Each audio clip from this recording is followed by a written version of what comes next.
காலை மன்னா ஜனவரி 27. பொறாமை என்னும் பிசாசு. சங்கீதம் 73 2-3 வசனங்கள். என் கால்கள் தள்ளாடுதலுக்கும் என் அடிகள் சறுக்குதலுக்கும் சற்றே தப்பிற்று. துன்மார்க்கரின் வாழ்வை நான் காண்கையில் வீம்புக்காரராகிய அவர்கள் மேல் பொறாமை கொண்டேன். பொறாமையின் நிமித்தம் அநேகர் சறுக்கி உண்மையில் பாதாள குழியை சென்று அடைந்திருக்கிறார்கள். அவர்கள் மோசேயின் மேலும் ஆரோனின் மேலும் பொறாமை கொண்டார்கள். பூமி பிளந்து தாத்தானை விழுங்கி அபிராமின் கூட்டத்தை மூடி போட்டது. அவர்கள் உயிரோடை பாதாளத்தில் இறங்கினார்கள் என்று 106 சங்கீதம் 16-17 வசனங்கள், என்னாகமம் 16 அதிகாரம் 33 வசனங்களில் பார்க்கிறோம். வேறு வார்த்தைகளில் கூறின், பொறாமையுள்ள ஜனங்கள் பரலோகத்திற்கு மட்டுமல்ல இப்பூமிக்கும் உபயோகமற்றவர்கள் ஆவர். கோத்திர பிதாக்கள் பொறாமை கொண்டு யோசேப்பை விற்று போட்டார்கள் என்று அப்போஸ்தலர் 7:9 பார்க்கிறோம். நம்மில் பொறாமை இருக்குமாயின் நடைமுறையில் நாம் நம்முடைய யோசேப்பாகிய கர்த்தராகிய இயேசுவை விற்று போடுகிறவர்களாயிருக்கிறோம். நாம் அவரை சிலுவையில் அறையப்படும்படி ஒப்புக் கொடுக்கிறோம்.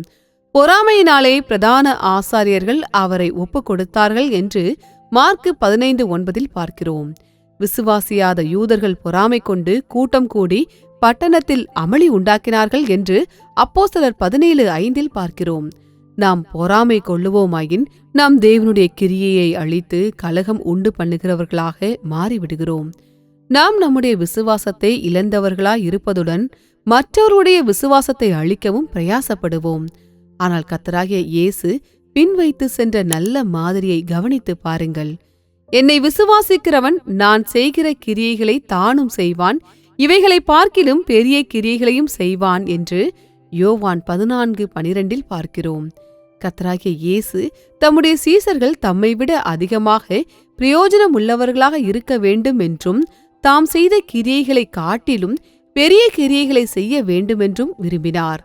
சர்வ வல்லமையுள்ள தேவனாகிய இயேசு மண்ணான மனுஷனை அந்த அளவிற்கு உயர்த்த விரும்பினால், மற்றவர்கள் குறிப்பாக நம்மை காட்டிலும் அனுபவத்தில் குறைந்தவர்களும் இளையவர்களும் நம்மை காட்டிலும் அதிகமாக கனம் பண்ணப்பட்டு ஆசீர்வதிக்கப்படும் போது அது நிமித்தம் நாம் எவ்வளவு அதிகமாக தேவனுக்குள் களிகூர்ந்து அவரை துதிக்க வேண்டும். அப்போஸ்தலனாகிய பவுலில் இருந்த அருமையான ஆவியை பாருங்கள்.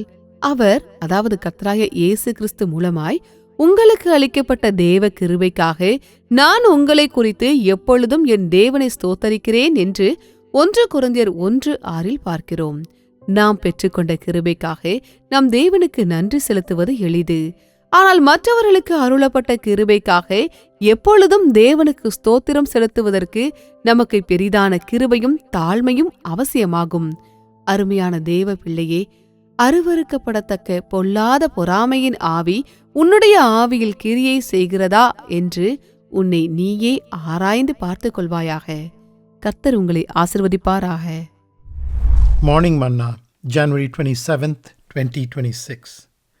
The Demon of Envy. My feet were almost gone. My steps had well nigh slipped, for I was envious at the foolish when I saw the prosperity of the wicked. Psalm chapter 73, verses 2 and 3. Many people have slipped and actually gone to the pit of hell because of envy. They envied Moses and Aaron. The earth opened and swallowed up Dathan and covered the company of Abiram. They went down alive into the pit. Psalm 106, verses 16 and 17, and Numbers 16, verse 33. In other words, envious people are useless to heaven and also to earth. The patriarchs moved with envy sold Joseph. Acts chapter 7, verse 9. So when we are envious, we are practically selling our Joseph, Jesus. We are delivering him up to be crucified. The chief priests had delivered him for envy. Mark chapter 15, verse 10. The Jews, which believed not, moved with envy, gathered a company and set all the city on an uproar. Acts chapter 17, verse 5. When we are moved with envy, we destroy God's work and become troublemakers. Having lost our faith, we try to destroy the faith of others too. But look at the good example Jesus set. He that believeth on me, the works that I do shall he do also, and greater works than these shall he do. John chapter 14, verse 12. Jesus wanted his disciples to do greater things than he did.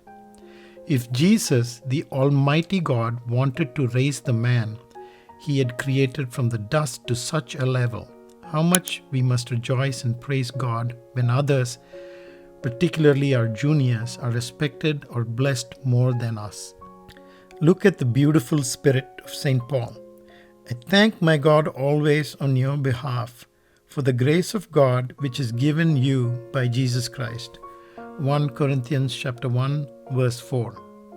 It is easy to thank God for the grace we ourselves have received, but it requires great grace and humility to thank God always for the grace given to others. Dear child of God, examine yourself and see whether the abominable spirit of envy is working in your spirit.